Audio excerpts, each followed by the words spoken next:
everyone, and a warm welcome to Unity Golden Voice Elocution Competition, proudly presented by Ratnapuri Udavam Karangalamipu and Unity UK.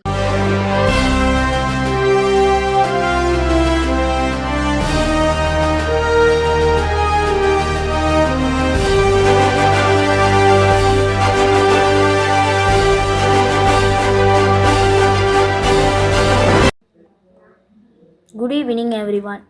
Today I am honored to speak to you about a place that isn't just a location on a map to me. It's our village. Tucked away in the central highlands, not too far from the historic city of Kandy, lies my lovely village, Vattegama. Lots of travelers zip by on their way to the misty mountains. But those of us who live here know that Vattegama is where nature, community, and tradition come together in such a special way.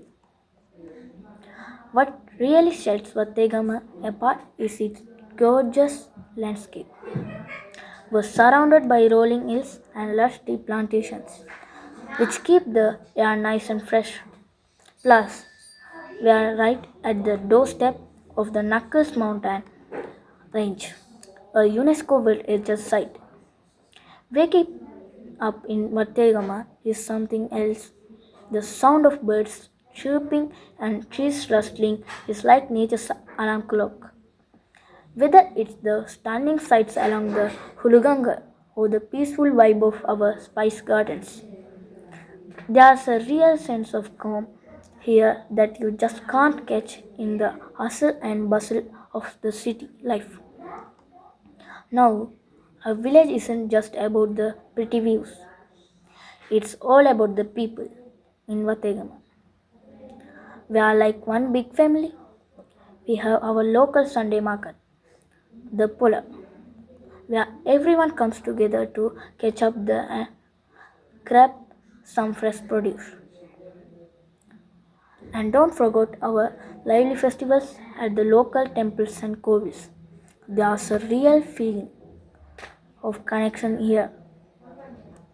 We are a mix of traditions and cultures, and we take pride in our schools, small business, and the way neighbors always look out for each other. In Vattegama, you're never really a stranger for long. So, in closing, Vattegama might be a small town in the Kendi district. It's got a massive heart. It embodies the true spirit of Sri Lanka, green, warm, and timeless. I'd love for you all to come visit someday and feel the cool breeze and the warm smiles of my village for yourselves. I'm so proud to call Vattegama my village. Thanks for listening. Thank you very Golden voice! Golden voice! Today I'm going to tell a story. The boy who carried two bags. There was once a boy named Eli who lived in a small town where mornings always looked the same. Doors opened at the same time. Buses arrived on schedule, and people walked quickly as if they were late to lives they had already planned. Eli walked those same streets every day, but inside he felt different. Each morning, before leaving for school, Eli packed two invisible bags. The first bag was filled with things other people could see: good grades, being respectful, not arguing, not standing out too much. His parents want him to do well. His teachers expected him to try harder. His friends assumed he was fine because he smiled often. This bag was heavy, but everyone carried one like it. So Eli told himself it was normal. The second bag was the one no one knew about. Inside it were his worries. What if I'm not enough? What if I fail? What if everyone else moves forward and I stay stuck? There was also confusion, fear of making mistakes, and a quiet pressure that followed him everywhere. At the bottom of the bag was a small dream to do something meaningful, even though he didn't yet know what that meant. That bag was heavier. At school, Ellie tried his best to keep walking like nothing was wrong, but some days the weight slowed him down. His grades slipped slightly. He got quieter. At night, he started at the ceiling wondering why life felt so exhausting when he was doing everything right. One afternoon, after a particularly long day, Ellie didn't go straight home. He wandered to the edge of town where an old train station stood forgotten. The paint was peeling, weeds grew between the cracks, and the rails were rusty. Yet someone was there. An elderly man stood on the platform sweeping carefully, as if expecting guests at any moment. Ellie watched for a while before finally asking, "Why do we clean this place?" "No train stop here." The man leaned on his broom and smiled.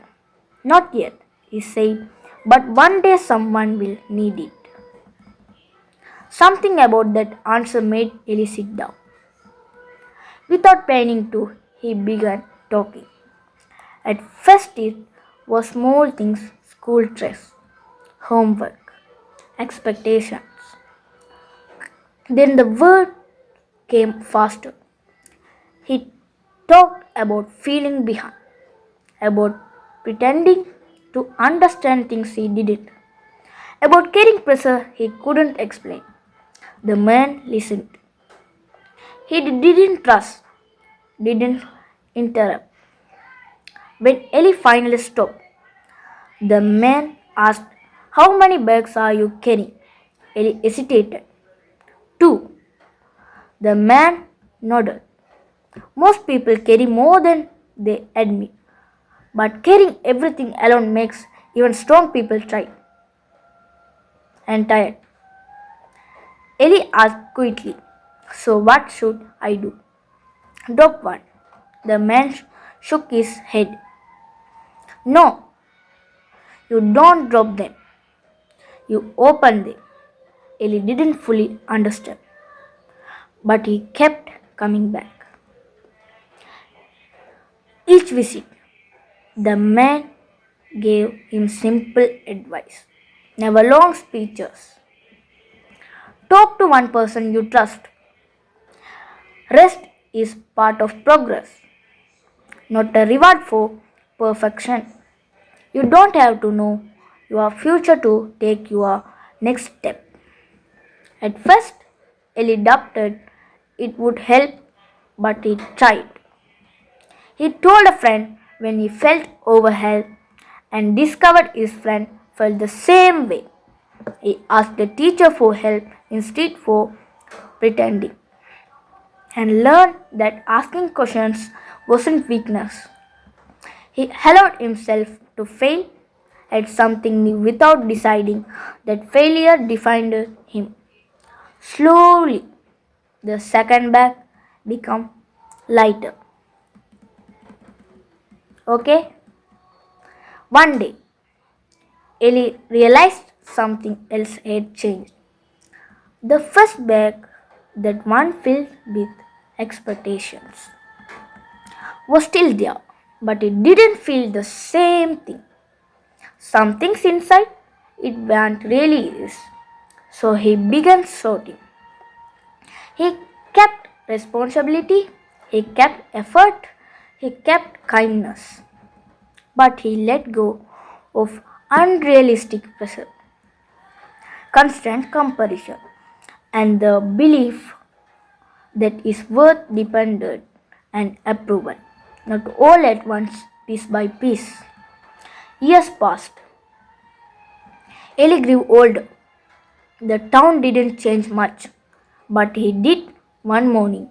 As he walked past the old train station, he heard a sound he never expected. The whistle of a train, the platform was clean. The elderly man was gone. Ellie stood there with one bag. Inside it were lessons learned the hard way. That growth takes time. That asking for help is strength. That life isn't race and that you don't need to have everything fired out to move forward. As the train doors opened, Ellie understood something important. You are not weak for feeling tired. You are not broken for feeling unsure. You are not behind just because your path looks different. You are learning. And if you keep opening your bags, choosing what truly belongs to you, and taking honest steps forward, your train will come true. A wonderful effort there from our participant. Now, let's find out how our judges have scored that performance.